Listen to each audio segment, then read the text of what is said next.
The first version of Raw, it was a completely different beat. The drums were the same. So she wrote it to that. She wrote it in the room while we were making it. All is for Rapsody and all is for Raw. Sometimes the panties don't match the bra.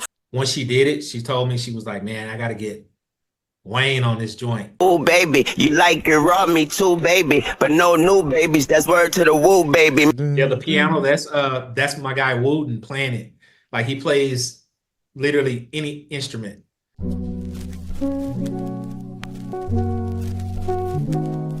So was it a case of your guy did the keys and then you did the drums and then you guys did the drums? I did the bass. He did the live bass, but I did the synth bass that's on it, the sub bass.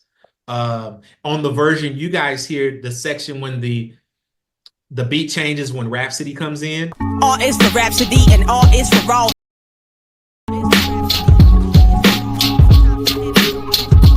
That's actually Robert Glasper and Terrence Martin for that Oh, little moment. wow. Yeah, so I want to quickly talk about the lyrical content. I mean, the whole concept of the song is obviously, as you can tell by the title, raw.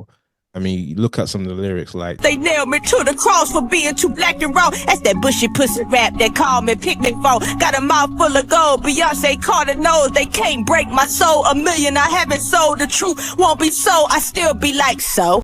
To me, she's just talking about, yo, I'm authentic, I'm myself. I don't care if commercially it doesn't sell a million. I'll still be like, so what? And that's what I like about Rapsody. That was the exact temperament of the whole album. Yeah. That was the whole theme of the album, is her being authentically herself.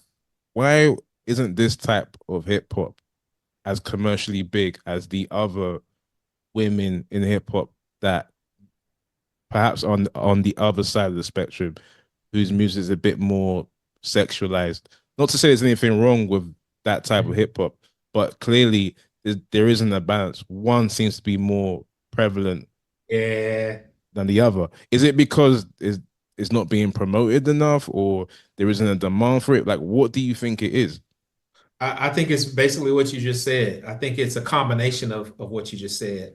The first thing is, I think because a certain type of music has been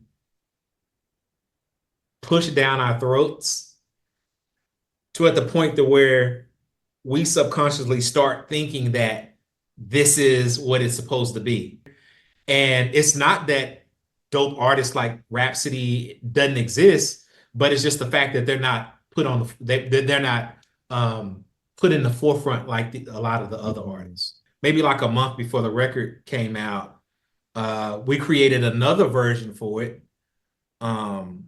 Actually had 3 different versions, because one of the versions, I got a call from Ninth one day, and he was like, yo, man, this section in the record, you should loop this.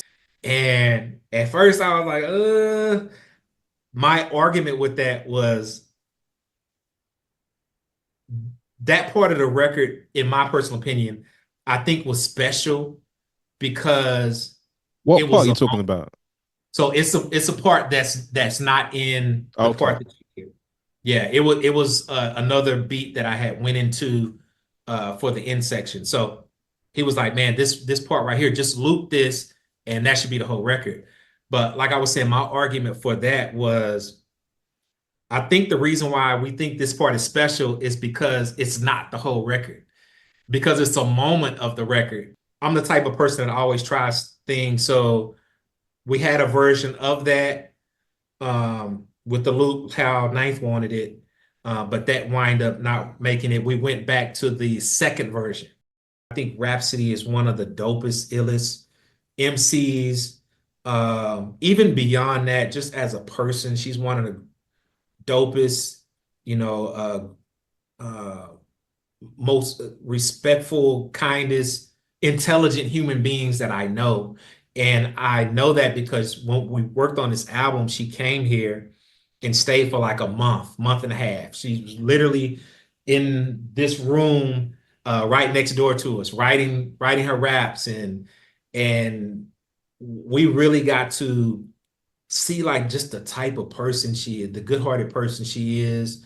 And I really believe that's why the album came out so dope, because we would have these real difficult conversations. We were very honest with each other. If something wasn't right, we would tell each other it's not right. We would explore. It was never a time where I would present an idea to her and she would not try it. Actually, she performs on Jimmy Fallon tomorrow with Erica. She's I saw performing the that. 3 a.m. joint, so be sure to check that out. That's a good segue. Mhm. That is a good segue.